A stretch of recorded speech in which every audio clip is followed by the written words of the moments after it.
Capítulo 37. El crimen trae el crimen. Carmen Ayala y Ayala. La niña de 10 a 12 años que asesina a su tullida hermanita Teresa. Carmen Ayala y Ayala. La huérfana abandonada, con su hermana menor Teresa, asesina a esta, tal vez creyendo aminorar sus sufrimientos. Causa del juzgado de Maricao, año 1901, antecedentes. Carmen y su hermana menor Teresa, tullida, se encontraron huérfanas de madre y padre en una solitaria choza en los desiertos de Maricao, en los días nebulosos de 1901, días más nebulosos que los actuales. Carmen buscó amparo en la casa de un tío suyo, Pablo, hombre sin conciencia, de mal temperamento, quien maltrató a estos pobres seres, y Carmen se vio obligada a acudir a otros vecinos, a la casa de la señora de Denizar, quien las acogió, pero, a falta de recursos tuvo Carmen que abandonar la choza y dirigirse a otro hogar, a la casa de Alejo García, cuya caritativa esposa les dio acogida maternal. Hechos. Declaración de Carmen Ayala y Ayala. Dice que, después de la muerte de sus padres, fue recogida por sus caritativos vecinos Alejo García y su esposa, y en casa de estos se dedicaba a los pequeños quehaceres de la casa, y la mayor parte del día a cuidar de la hermanita pequeña.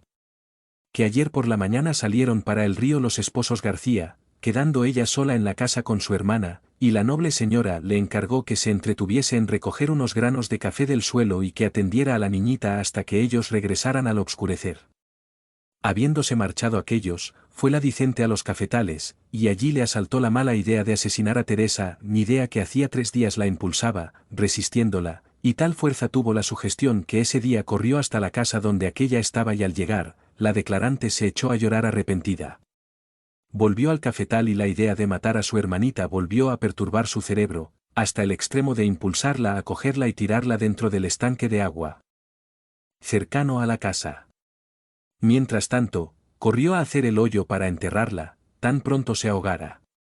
Hecha la excavación, vino a buscar el cadáver, lo llevó y lo enterró en el hoyo hecho por ella. Valiéndose de una horqueta sacó el cuerpecito del estanque, provista de un machete del señor Ayala para hacer la fosa. Después de matar a su hermana, no estaba en sus sentidos, y se fue huyendo de aquellos lugares hasta llegar a la casa de Segunda, mujer de un tal Justino, donde la halló Alejo García, que fue a eso de la 1 de la tarde. La niña ya había confesado el crimen que había cometido, declarando que no tenía odio ni aborrecía a su hermana, que antes sentía amor tierno y solícito, no obstante tener que cuidarla y atenderla siempre día y noche y tener que llevarla al hombro, pues era tullida, y es cuanto podía decir. La corte de esta ciudad, nos dice nuestro reportero al conocer el caso, ha hecho un trabajo que le honra en alto grado. Trató por cuantos medios hábiles pudo de colocar a la infeliz niñita en el asilo de beneficencia, ya que no hay en la isla establecimientos apropiados para estos casos. No pudo conseguirlo, y confió el pequeño ser a las hermanas del asilo de pobres de esta ciudad, donde falleció Carmen el día 2 de febrero último.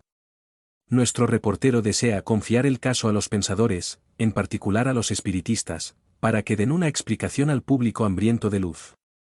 Una escritora espiritista de Ponce, Puerto Rico, me envió el suelto que antecede a estas líneas, suplicándome encarecidamente si me era posible preguntar si la desgraciada Carmen Ayala fue víctima de una sugestión espiritual o fue ella la única autora de tan horrendo crimen, y yo, siguiendo mi afán de servir de algo a la humanidad, pregunté al padre Germán la causa de tan desastrosos efectos, y aquí su contestación: ya te he dicho repetidas veces que cuando un espíritu no quiere dejarse dominar, rechaza toda influencia, porque si no tuviera libre albedrío para rechazarla, nacería ya con el estigma del siervo, con la marca infamante del esclavo, con la pasividad humillante del paria, y los espíritus no tienen por patrimonio ni la ciega mansedumbre, ni la estúpida obediencia. Todos son libres para ejercitar los deseos de su voluntad. Lo que sucede es que muchos espíritus están conformes y satisfechos con seguir instrucciones de otro espíritu, son perezosos para pensar. Si otro piensa por ellos y les dice, ya tienes el camino trazado, siguen la ruta que le indican sin mirar a dónde van, y aunque estos infelices obedecen a su sugestión, obedecen porque quieren obedecer, porque no se toman el trabajo de pensar. Son esclavos porque ellos mismos forjan sus cadenas y levantan los muros de su prisión, no porque exista un poder superior para esclavizarles, porque si existiera, Dios sería injusto, y en Dios no cabe la injusticia, porque Él simboliza la igualdad. La niña que mató a su hermana, cometió el crimen por su voluntad y no por la de otro ser invisible. Teresa y Carmen fueron rivales en otro tiempo, se odiaron con verdadera crueldad. La niña tullida, cuando en otro tiempo disponía de un organismo fuerte y robusto, empleó sus fuerzas hercúleas en herir sin compasión, matando más de una vez a su terrible enemigo, que ha sido últimamente su matador. Pendenciero por oficio, traidor por rutina, tuvo muchos enemigos creados por su mal proceder, enemigos que lo han perseguido sin compasión, siendo uno de ellos el ser invisible que levantó el brazo de Carmen para matar a la niña tullida. Pero Carmen estuvo satisfecha de su obra, porque odiaba a su hermana, sin ella explicarse el porqué. Cuando vino sabía que su rival vendría a sufrir el tormento de no poder disponer de su cuerpo, y se dijo a sí misma lo siguiente: daré comienzo a mi regeneración cuidando materialmente a mi enemigo. La ocasión no puede ser más propicia. El ensayo me puede dar excelentes resultados, manos a la obra. Pero una cosa es la teoría y otra la práctica, y como el odio es la planta que más arraiga en el corazón humano, y Carmen había sido víctima de su hermana muchas veces. El ensayo de amar a su encarnizado enemigo le ofrecía muchas dificultades, y éstas se aumentaban con los pérfidos consejos del ser invisible, que odiaba a las dos hermanas, siendo su oficio justificado, porque de las dos había recibido grandísimas ofensas, y aprovechaba la perplejidad de Carmen para vengarse de las dos, matando a una y convirtiendo en asesina a la otra. Así es que Carmen no fue ella la sola autora del crimen, pero si su espíritu hubiera estado más inclinado al bien, hubiera rechazado los consejos del ser invisible que la empujaba al abismo y hubiera triunfado de sus malas intenciones. Su nueva caída le ha causado mucho daño, puesto que al volver al espacio ha visto que sus propios propósitos de enmienda han sido aplastados y pulverizados por su nuevo crimen, y está decidida a emprender distinto rumbo. Se ha convencido de que el crimen trae el crimen, y la satisfacción que da la venganza se asemeja a un veneno de sabor dulce, pero que luego abrasa las entrañas. Destruir un cuerpo es poner en nuestro camino un bloque enorme de granito que obstruye el paso, y no sabe cómo levantarlo ni destruirlo. Ay de los espíritus que al volver al espacio encuentran cadáveres en su camino. Las mazmorras de nuestras prisiones son deliciosos jardines en comparación con la sombra que rodea a los asesinos. En cambio, cuando se ha perdonado una ofensa, cuando uno se ha convertido en ángel tutelar del ser que más se ha odiado, qué placer se experimenta al ver borradas las huellas de sangre y fuego que otro día dejamos en nuestro camino, crear amores, despertar sentimientos, suavizar esperanzas, acortar inmensas distancias, hacer el bien por el bien mismo. ¿Qué trabajo tan productivo es este para el espíritu? Por grande que sea su expiación, por larga que sea su cuenta, en medio de sus sufrimientos tendrá horas de reposo. Si tiene que sentir los horrores del hambre, encontrará pan en medio del más árido desierto. Si la sed ardiente tiene que atormentarle, de la roca más dura, brotará un hilillo de agua para él. En sus horas de mayor desconsuelo oirá una voz armoniosa que le dirá con ternura: ama y espera a Dios. Gracias, buen espíritu, por ti amo y por ti espero. Bendito seas. ¿Cuántos consuelos te debo? ¿Cuánta luz has difundido en torno mío? Yo era menos que un átomo y hoy tengo una gran familia. Yo no tenía lugar en la tierra y por ti sé que tengo heredades en el espacio.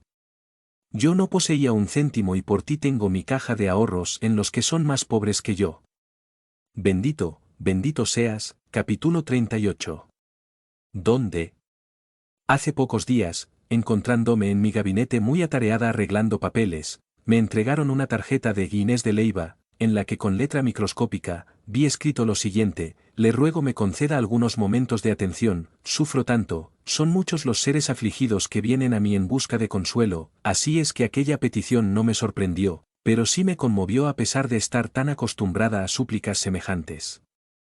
Me levanté con presteza y salí al encuentro de Inés, encontrándome con una de esas mujeres, que pueden mentir descaradamente ocultando el número de sus años. Tal es la flexibilidad de su talle, la frescura de sus labios, el delicado matiz de sus aterciopeladas mejillas, la tersura de su frente, la abundancia exuberante de sus cabellos y el brillo de sus ojos.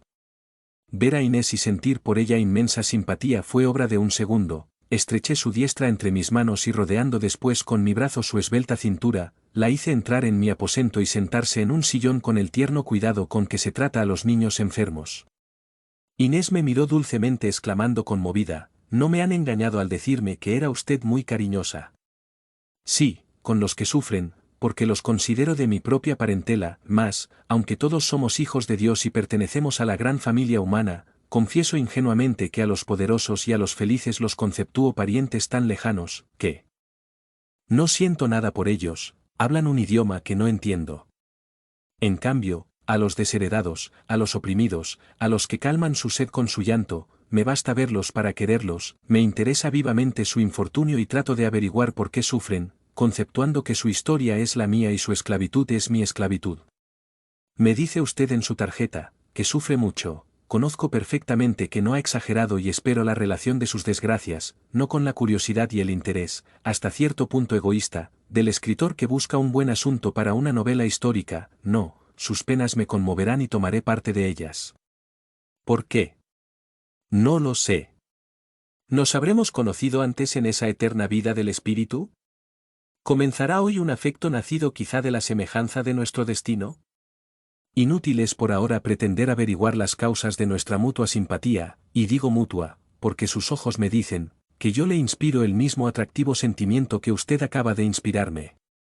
Es cierto, muy cierto, tenía de usted las mejores noticias, que al verla se han confirmado, y yo necesito un ser amigo a quien comunicar mis penas. Le referiré pues, algunos accidentes de mi vida. 2 veces he contraído nupcias, la primera, la bendición del sacerdote fue para mí una maldición, porque no fui la esposa, sino la sierva de mi marido, en cambio, la segunda, me uní a un ángel con figura de hombre, he sido tan amada de él como puede serlo una mujer en la tierra, éramos demasiado felices, y la muerte me lo arrebató. Desde que él ha muerto no sé qué pasa por mí, primero creí que le seguiría, porque yo no podía comprender que se pudiera vivir sin el ser adorado, sin embargo, no he muerto, y al ver que lentamente la fuente de mis ojos se ha secado, que transcurren los días y los meses sin que mi cuerpo se doble, como se doblan los lirios azotados por el viento de la tempestad, me pregunto con horror, ¿cómo es que vivo, cómo no me avergüenzo de sobrevivir al amado de mi corazón? Visito su sepultura, la adorno con ramos de perfumadas flores, y me pongo enferma cuando salgo del cementerio, pero al día siguiente me levanto consolada y vuelvo a la lucha de la vida. Mi cabeza es un volcán, multitud de ideas bullen en mi cerebro. No sé si por fortuna o por desgracia llegan a mis oídos palabras amorosas de otro ser que conocí en mi infancia y que siempre me ha querido en silencio. Yo quiero ser fiel a la memoria de mi malogrado esposo, hasta he pensado retirarme a un convento, pero la clausura me inspira miedo y una invencible repugnancia. Movida por los consejos de algunos amigos librepensadores, he leído algunos libros racionalistas, buscando incesantemente algo que me consuele y llene el inmenso vacío de mi alma. Mas como lo que se aprende en la infancia difícilmente se olvida, y a mí me educaron en el seno de la Iglesia Católica, seguía postrándome ante mis imágenes predilectas y haciendo a mi confesor depositario de los secretos de mi alma, creyendo firmemente que era un padre espiritual y que, como padre, velaría afanoso por la orfandad de mi espíritu. ¿Y confiesa usted, muy a menudo? No, mi propio confesor, hombre de talento, elocuente, orador, de agradable figura y mediana edad, me ha dicho más de una vez, Inés, eres ingenua y cándida como una niña en su primera confesión, aquí cambiamos los papeles, porque en vez de darte mi bendición, yo debía recibirla de ti, no te fatigues en venir, que tus pecados caben todos en el capullo de una rosa. Así es que voy a confesar de tarde en tarde. Pero como cada día me encuentro más aturdida, como no sé qué camino seguir para mi tranquilidad y me creo culpable viviendo después de muerto el amado de mi corazón, y por otra parte, me han llenado de confusión mis últimas lecturas, haciéndome dudar de todo, he vuelto con cariño mis ojos a las imágenes que adoraba en mi niñez, persuadida que solo en la religión de mis mayores podría encontrar la calma y la paz que tanto necesito. En esta situación de ánimo, ¿a quién podía dirigirme en busca de consejo sino al ministro de Dios, al confesor prudente e ilustrado en quien había depositado mi confianza? Me fui a encontrarle a la iglesia y le manifesté que tenía necesidad de hablar con él, que me conceptuaba una oveja descarriada, que leía libros heréticos, acaso con la esperanza de encontrar en ellos la verdad que no hallaba en parte alguna, que desde la muerte de mi esposo recorría el camino de la vida, tan sola, tan desorientada, como en medio de un espantoso desierto, y concluí suplicándole que me hablase de la grandeza de nuestra religión, pues yo no podía vivir sin amar mucho, y quería amar a la iglesia, que me había tendido sus brazos al nacer. Mi confesor me miró dulcemente, y me dijo, ahora no tengo tiempo disponible, en cuanto pueda, iré a tu casa, hablaremos, y entonces sabrás dónde está la verdad. No sé por qué, me pareció que su voz tenía una inflexión distinta de las otras veces. Volví a mi casa preocupada, con el anuncio inesperado de aquella visita, que en vez de alegrarme, me hizo sentir algo así como una angustia indefinible. Pasaron los días. Una tarde, me estremecí oyendo el ruido de un coche que se había parado a la puerta de mi casa, y segundos después entraba mi confesor en el salón. Se sentó en el sofá, me hizo sentar a su lado, y mirándome fijamente, me dijo con la mayor dulzura, Inés, niña querida de mi corazón, pues para mí siempre serás niña por tu ingenuidad y candor, buscas la verdad, quieres averiguar el secreto de la vida, te encuentras sin sombra desde que perdiste la de tu esposo, tu hogar está vacío y quieres llenarlo con nuevas creencias, a cuyo efecto lees libros racionalistas que te embrollan y confunden. Es natural, que has de entender tú de las transformaciones de la materia y de las evoluciones del espíritu. Piensas en el claustro, y tiemblas, no has de temblar, si tu alma de fuego no ha nacido para vivir en la soledad helada de una celda. Te crees oveja descarriada porque no has muerto de dolor al perder a tu marido y porque insensiblemente te apartas de su tumba y sientes que tu ser se reanima con las emanaciones de la primavera, como quieres oponerte a las leyes de Dios.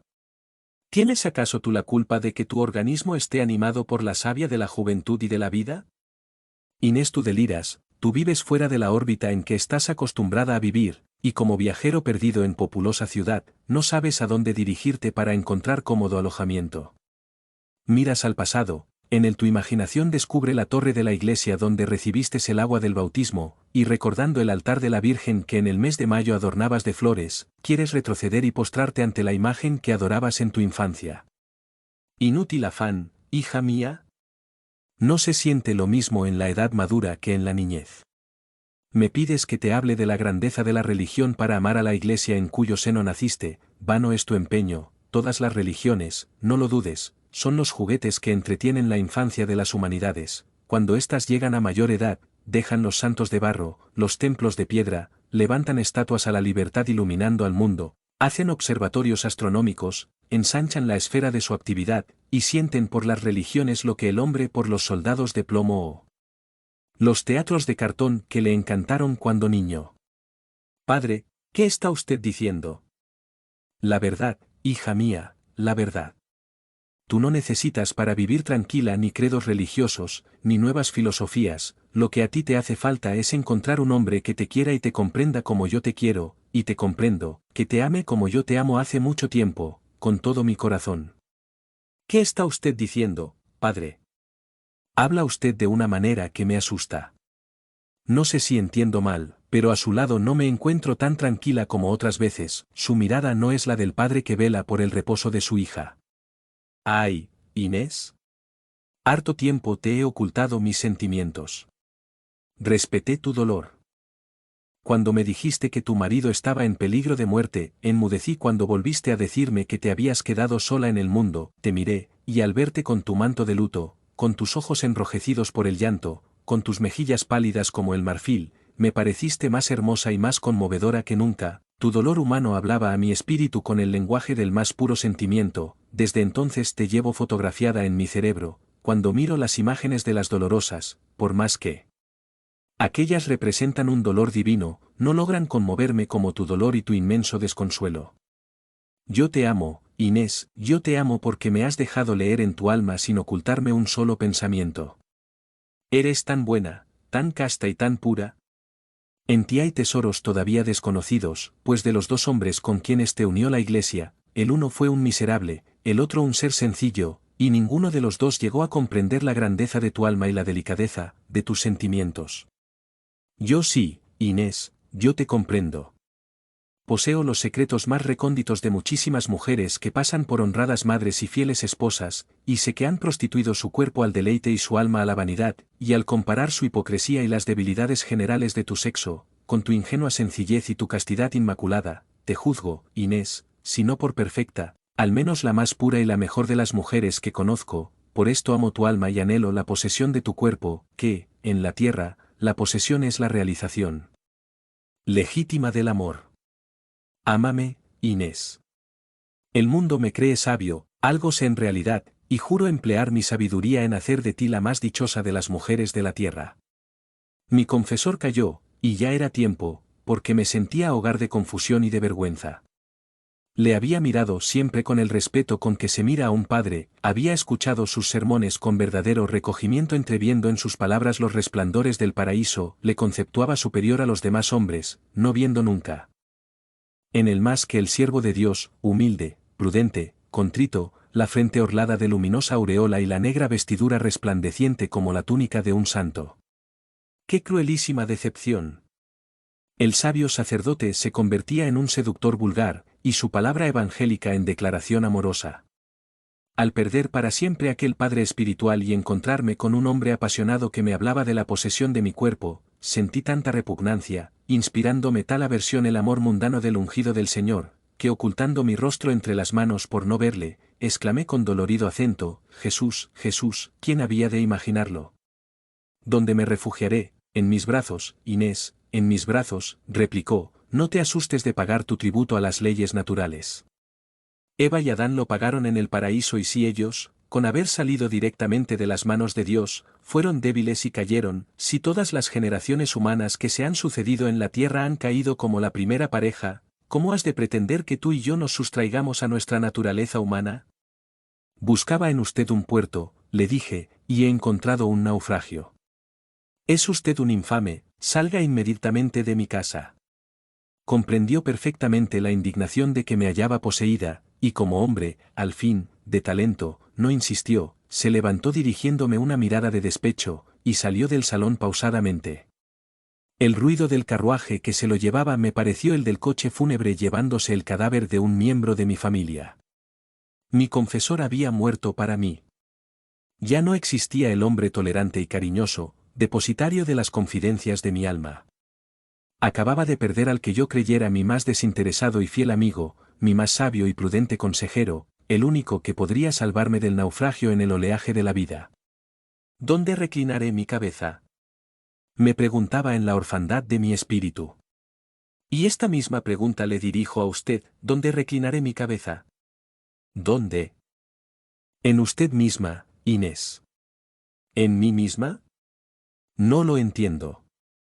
Pues es muy sencillo, en su propia razón, a mi juicio, su confesor le ha hecho un bien inmenso. Un bien, cuando me ha arrancado toda la fe que yo tenía, en la religión de mis mayores. La fe es el más indigesto de los manjares del alma. La fe es incompatible con la ciencia, como que la primera esclaviza y la segunda redime, esta muere cuando el espíritu piensa. Las religiones son el látigo con que la tiranía azota la conciencia humana, y el hierro con que fabrica las cadenas de la esclavitud de los pueblos. No recline usted la cabeza en la religión, porque es reclinarla en la esclavitud.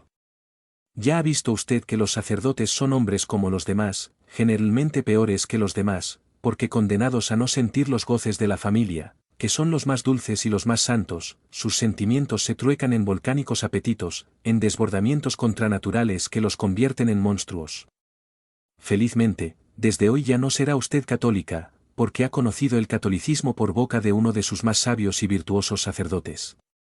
Ojalá lo conocieran todas las mujeres, que son, por su ignorancia, el sostén del catolicismo y del clero.